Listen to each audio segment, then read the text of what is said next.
तो प्यारे बच्चों 3 क्लासेस हमने सक्सेसफुली कर लिया है सिमिलर वर्ड्स का, जिसे हम होमोनिम्स भी कहते हैं और कंफ्यूजिंग वर्ड तो कहते ही कहते हैं। लेकिन पिछले 3 क्लासेस में, प्रीवियस 3 क्लासेस में मैंने आपके सारे कंफ्यूजन को धुआं धुआं धुआं किया है। आज भी कुछ ऐसा ही जादू होने वाला है इस क्लास में। तो चलिए बिना देर किए शुरू करते हैं, वो सारे कंफ्यूजिंग वर्ड्स लेते हैं। सबसे पहला है बेल। बेल को गांठ कहते हैं। जी हाँ, कौन सा गांठ?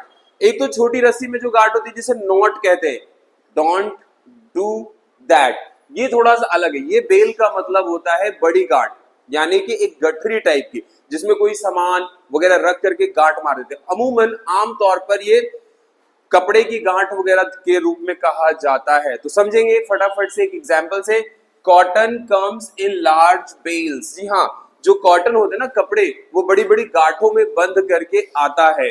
इस तरीके से एक और इसका दूसरा उदाहरण लेते हैं, अ बेल ऑफ पेपर। जी हाँ, पेपर यानी कि अखबार या किसी भी प्रकार के कागज की एक बड़ी सी गांठ, यह भी प्यारे बच्चों एक गांठ में ही आता है, एक गठरी टाइप में बंद करके आता है। चलिए इसी से मिलता जुलता कंफ्यूजिंग वर्ड लेते हैं, बेल। बेल का मतलब जमानत होता है। जी हाँ, आपने अक्सर बहुत सारे लोगों से सुना होगा बेल के बारे में कि वो बेल पे बाहर आ गया या वगैरह वगैरह। ठीक है, ये आजकल तो बहुत सारे गाने भी चल रहे हैं जमानत वाला, आप खुद ही जानते होंगे। चलो समझते हैं एक उदाहरण से। ही हैज गॉट बेल, उसे बेल मिल चुका है, उसे जमानत मिल चुका है। एक और इसी का उदाहरण लेते हैं, द जज सेट हिज बेल। जज ने उसे बेल पे छोड़ा है, कितनी धनराशि की जमानत पे? 10,000, 10,000 की धनराशि पे उसे जमानत पर छोड़ा है। इस चलते हैं अगले कंफ्यूजिंग वर्ड्स या सिमिलर वर्ड्स की तरफ। पहला है इसमें बीच। बीच का मतलब होता है समुद्र तट। जी हाँ, बीच से भी बहुत सारे सॉन्ग्स हैं प्यारे प्यारे से, आप सब सुने ही होंगे। समझते हैं एक एग्जांपल से। इन मुंबई चौपाटी बीच इज वेरी फेमस, बहुत ही फेमस है। जी हाँ, हमारे यहाँ का ये बीच है और बहुत ही फेमस है, लोग बाग यहाँ बहुत ज्यादा घूमने फिरने जाते हैं। तो बीच का मतलब समुद्र तट होता है। She loves to go on beach, उसे बीच पर जाना पसंद है।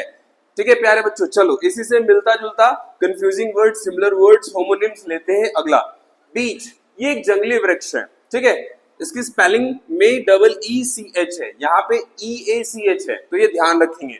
बीच, बीच एक जंगली वृक्ष है ये। Let's have an example. Beech refers to a type of tree, एक प्रकार के पेड़ के बारे में, एक प्रकार के पेड़ के संदर्भ के बारे में कहा जा रहा है। अगला देखते हैं, we sat in the shade of a large beech tree. जी हाँ, हम कहाँ बैठ गए? पेड़ की छाया में। कौन से पेड़ की छाया में? Beech tree. ठीक है, बीच ट्री की छाया में हम बैठ गए। अब आते हैं, आपको गुरुजी आज लगता है आप प्रोनाउंसिएशन बताना भूल गए। नहीं भूला हूं, देखिए यहाँ बेल गांठ, बेल जमानत, ऑलमोस्ट सेम है, कुछ भी डिफरेंस नहीं है। इसका भी प्रोनाउंसिएशन वही है जो इसका है। तो आपको बड़े ही ध्यान से सुनना होगा, समझना होगा। जब आपके सामने सिर्फ सेंटेंस कहा जाएगा तभी आप डिफरेंस को समझ सकते हैं कि कौन से बेल के बारे में बात हो रहा है। उस तरीके से इसमें भी ऑलमोस्ट प्रोनाउंसिएशन एक जैसा ही है। इसमें आप देखोगे तो प्रोनाउंसिएशन ये वाला है, ठीक है, थोड़ा सा इसमें डिफरेंट है और इसमें बिल्कुल वैसा ही मिलता जुलता सा है। तो समझ करके और संभल करके, बस आप सेंटेंस के द्वारा ही समझ सकते हैं कि कौन से बीच के बारे में बात हो रही है। चलते हैं अगले कंफ्यूजिंग वर्ड्स की तरफ। तो चलते हैं अगले होमोनिम्स की तरफ। पहला है बिसाइड। बिसाइड का मतलब होता है समीप, आप इसे नजदीक भी कह सकते हैं या बगल में, है ना, समीप, नजदीक या बगल में। समझते हैं एक एग्जांपल से। I live beside the bank of Yamuna, मैं यमुना नदी के तट के किनारे रहता हूं। तो इससे क्या पता चल रहा है? यमुना रिवर है और इसका जो किनारा है, इस नदी का जो मुहाना है, किनारा है, यहाँ पर किसी व्यक्ति का घर है, वो यहाँ रहता है ना। तो के बगल में, यहाँ पे क्या दर्शाया जा रहा है? के बगल में, जस्ट किसी चीज के बगल में। एक और उदाहरण समझते हैं। He is standing beside the temple, वह मंदिर के बगल में खड़ा है ना। तो यहाँ पे भी उसके पोजीशन की, उसकी अवस्था के विषय में जानकारी मिल रही है। तो बिसाइड हमें क्या बताने की कोशिश करता है? बिसाइड हमें किसी व्यक्ति के पोजीशन, स्थिति के बारे में बताने की कोशिश करता है। चलते हैं अगले कंफ्यूजिंग वर्ड्स की तरफ। या होमोनिम्स या सिमिलर वर्ड्स की तरफ, जो कि है बिसाइड्स। सिर्फ एक एस का फर्क है प्यारे बच्चों, ये है बिसाइड और ये है बिसाइड्स, है ना।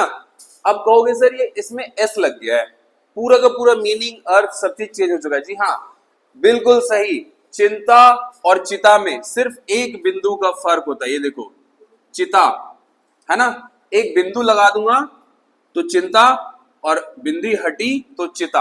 अब देख लो एक बिंदी का, एक पॉइंट का कितना बड़ा अर्थ बदल जा रहा है। उसी तरीके से मेरे बच्चों यहां सिर्फ एक एस लगने से पूरा का पूरा मीनिंग बदल रहा है।